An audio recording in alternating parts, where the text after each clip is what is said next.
Obviously, the key issues as far as the dairy industry are at the moment are the whole issue around major volatility in milk prices, and that's driven by global factors in terms of dairy markets internationally. And I think the key thing there is that we've seen a reasonably good year in 2017, but the reality is that we've had a lot of fluctuation in milk price. We've had a very difficult period through 2015 and 2016. So I think the key message around that is volatility is here to stay. The key thing is to make money when the price is good and to design resilient systems that will allow you to cope with lower milk prices. So I think that's really one of the key messages. We need to be able to cope with this volatility in the future. But I suppose the major success story in Northern Ireland dairying is that we've almost doubled milk output since 1980 up to 2016. In 1980, we were producing about 1,200 million litres in Northern Ireland.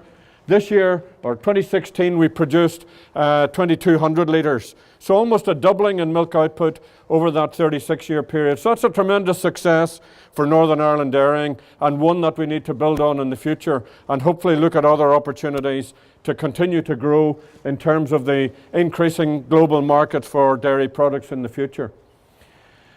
And that's mainly been driven by increases in yield per cow rather than more cows. We've slightly more cows, but the main factor driving increased milk output is higher yield per cow. Going from over just under 4,000 litres back in 1980, today where we're averaging around 7,000 litres.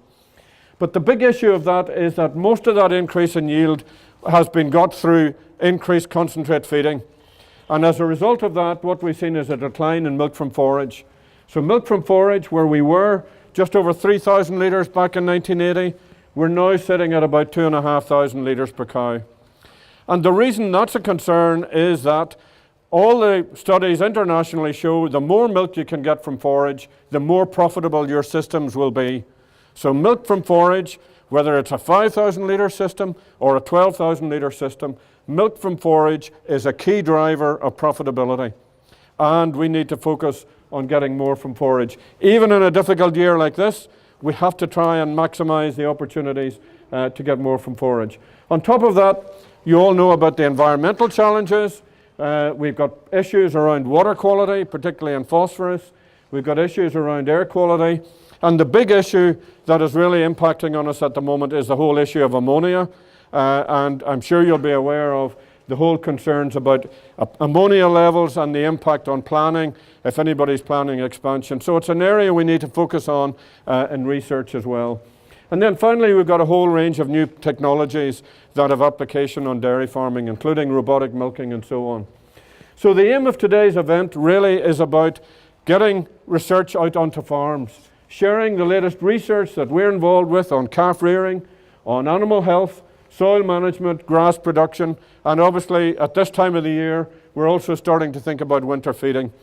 So the next 5 stops will really cover in detail issues related to each of those topics, and there's a chance for you to have a talk with the people involved and really see how that research can be applied on your farm.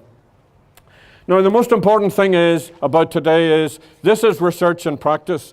It's not about ivory tower research done in an ideal environment. We want to be able to bring our research out onto practical farms. And we've been working with farms like Ian and over 20 other dairy farms across the province to actually make sure that we can apply our research on the farm, and also that we hear the issues that are problems on farm and we can start to do more research. So working with the industry is absolutely crucial to us, and today is about bringing research out onto a working farm, and the reality is, we need to be working in those practical conditions. But ultimately, it's about AFBI working in partnership with industry. So very briefly then, what are the big take-home messages really based on research? First of all, what we would say is we need to measure, we need to analyse, and we need to plan. And I think those are the 3 key messages. If you can't measure it, then you can't really see how you're doing and how you're performing relative to everybody else. We need to analyse, we need to know what that information is telling us, and then we need to plan. Are we going down the route of production or profit? And those are really the issues that we need to look at. And it's about production costs and profitability are the key areas here. So the key targets we're looking at are calving heifers at 24 months, and how we do that through measuring growth rate right through from birth, managing cattle health in an animal health plan, and this year we have 10 years of the AFB Cattle Health Plan with over 400 farmers across the province involved in that in terms of accreditation for BVD, UNIs and so on. And most importantly then, we'll be hearing quite a lot about growing grass, how we can grow 12 tonne of grass per hectare, which Ian is doing here on this farm, and then how we utilise 10 tonne of grass per hectare. And ultimately our target really is to produce 5,000 litres from forage. That's what we're really setting out to do.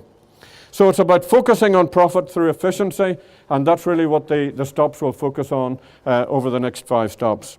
This year hasn't been easy, as I'm sure you all would understand, but we've still got on right. The best paddock has done 14 tonnes to date. Now the field that's for reseeding had only grew 8 to one of the last readings. It got 3 weeks ago. So there's a big difference, and to look at the two fields, you wouldn't say they were growing that much different. So I have to say that measurement is key to, if you're going to want to grow a lot of grass, you're going to have to measure it, I think. I would like you to ask me questions. I'll answer questions better than I talk, so if any of you have questions for me. So, okay. Sinclair. Ian, any questions? I mean, first of all, I suppose, what got you into dairying, Ian, and why dairying? Because you were in beef. Well, I had been beef, but before that, my brother and I had a dairy farm, but I'd run a totally different system. It was, fed at the end, we're feeding a lot of meal through a diet feeder and grazing cows, but I wouldn't say that efficiently. So I've seen different places and I'd been to different farms and seen how it was being done very well and grass being utilised to as much as possible. So as I say, that's the road I wanted to go, and it definitely is the road if you want to make money. And that's the thing.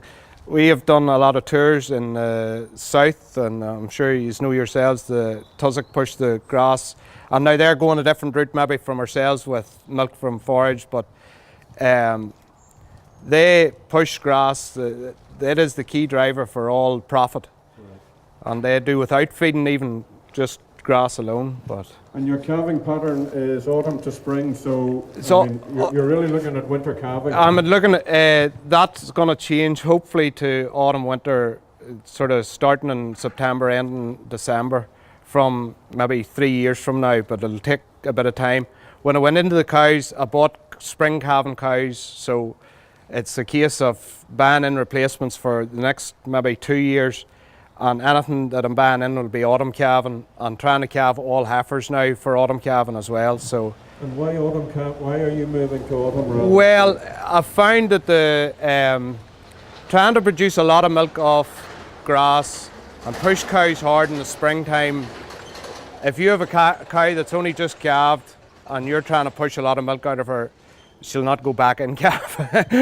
Or she'll be very difficult to get back in calf. And some years you'll have a good year and you'll have no problems, but like the first couple of years there were just maybe touchy enough in the springtime, and it just didn't suit. I didn't think so. So you have a better match when those cows go to grass. Better match. To be able to match them at grass from March onwards. March onwards, and you can push the cows a bit harder on grass. You don't have to feed them as much meal, so hopefully, so. And your current performance then, just you're looking at, these are July figures? They're the year figures actually, that's wrote up wrong. They're the average from the last year.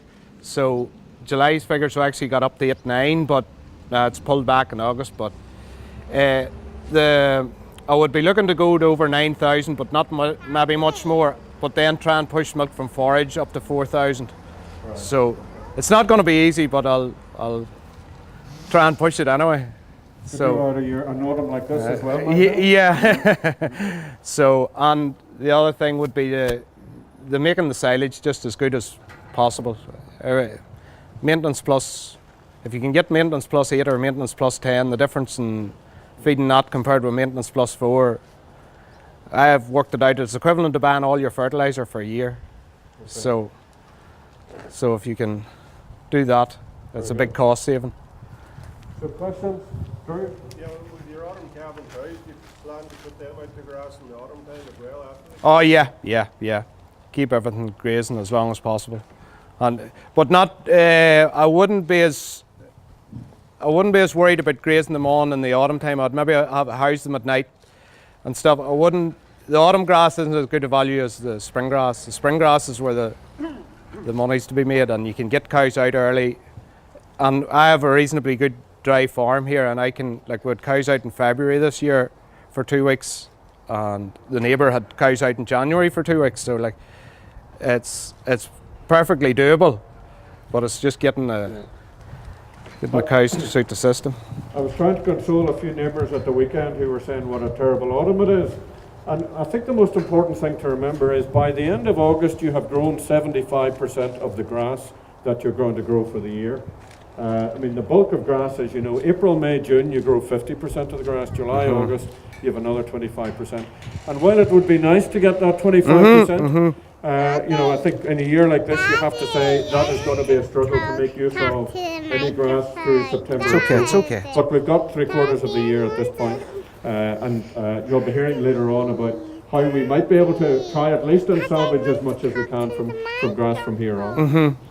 So you know, we have to work with the conditions and every year. Having said that, obviously with a very good start to the year, your silage quality, are you happy with that, Ian? Oh, very. The first cut came in at 12.3 ME and 29% dry matter. Now, second cut, we cut on a Saturday and kicked it out foolishly.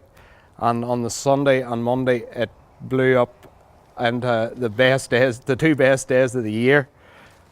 And but it came in at 49% dry matter. So, but it's 11.5 ME. So hopefully, it'll be all right, sir. Right.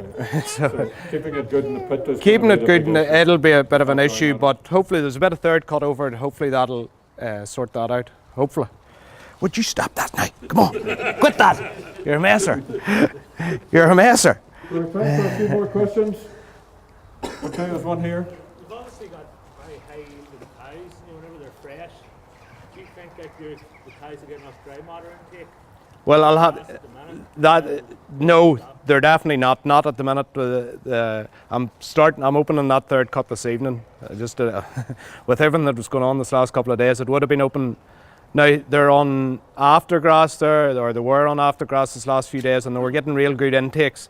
Now it was low dry matter intakes, but they were getting lots of it. So it wasn't too bad, but I have noticed cows losing condition over the last 6 weeks, like for even. But sure, you know yourself, August has been disaster really for Just on that, cow would feeding. you not be tempted to calve a month later and start on the winter? Well, and then keep the grass until the spring, or is that something you've thought about? Well, if I can get the start of them calving in September, maybe heifers and stuff calving in September, and then the bulk of them calving after that. Okay. But I would like everything calved for Christmas and going forward. But that'll not. I would like that, but it'll not always happen like that. But the You know ones yourself. calving from October onwards would go straight into They'll winter go feeding, straight so into they're winter not feeding, grass. yep, So yeah. You're trying to get a bit of grass in September Yep, in a good yeah, year. in a hopefully. good year, yeah. And then still have cows that have plenty of milk when they go to grass in March. Yeah. And what's your turnout date typically here? How long can you graze in a normal, if there is ever such a thing as a normal? The last 2 years it was something like 10th to 15th of March. Okay. So, and then grazing in the daytime to whenever, like, I'd go. Now, last year, I think we brought cows in about the end of October. I think was as late as we could push it. But like, there's been other years where you gotta graze much later. And if there's grass out there, why not put them out? Cows are much happier outside than inside. And it's a bit handier getting them cleaned in the evening, if nothing else. And you're involved in grass checking, and how useful is that in terms of identifying which fields are performing well, which you need to reseed? Has that surprised you, the difference between your best and your worst fields? Very much so. The field that's sprayed off, you'll see, we haven't got a chance to get it reseeded just with the weather.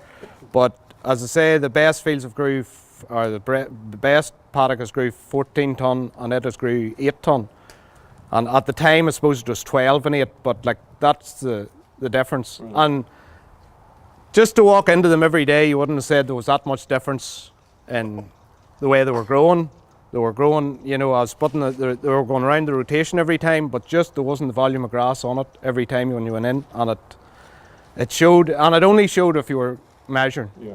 And there is huge variations in different, even in, there's one field split into 3 and the middle paddock never does as well as the other 2 paddocks, so it's just strange. So, but to do anything you have to measure it. To make any good decision you have to measure. How do you measure? What does that involve for you? Plate metering for myself. Once a week or? Once a week. In the middle of the summer, if it's growing very fast, you'd go twice a week, or Right, so you would. okay. But just to keep an eye on it. But I didn't have really much problems this year with grass getting ahead. I'm very tightly stocked at the minute, and overall, over the whole summer, only got 6 bales taken off the that paddock. So there was no excess grass wasted anyway. So. You'll be hearing more about grass check later on, but I think we now have a lot more farmers involved right across the province. And one of the big things that has come out of that is the field-to-field variation. I mean, there was a lot of concern about farms in the east maybe growing more than in the west, but if anything, Not at all. there's Not as at much all. variation within farms as there is between farms. And that's about getting into soil analysis, the sward type, and trying to understand what's causing those differences. But the only way you'll know there's an issue is by measuring, first of all, that you can identify those areas that are not performing. Because in reality, they're probably getting the same slurry, they're getting the same fertilizer, so they're costing the same, but they're only growing a third less. Well, they're growing a third less. than your best Yep. fields. Yep. So I think that's very important. One more question, just to see if there is one before you move on. Do you use any particular grass seed? Do you any? No, the recommended varieties. No, that field there, I had planned to try and do 2 different, maybe an Aber on one side and a Barnberg on the other, just to see if there was much of a difference, because it's the one field that should be growing pretty much the same grass. So it'd be interesting to see, but I haven't just, as you've seen with the weather, I haven't got around to reseeding it yet. So, but no, I wouldn't really, whatever, I phone the guys usually and they'll send a bag of grass seed. I don't think, to be honest, if there's a good varieties in the bag, the grass seed's not going to make a huge amount of differences. People here would hate me saying that, but it's all to do the soil, your soil analysis. Get your soil analysis right and your pH right, and you'll grow as much grass as anybody else, I think.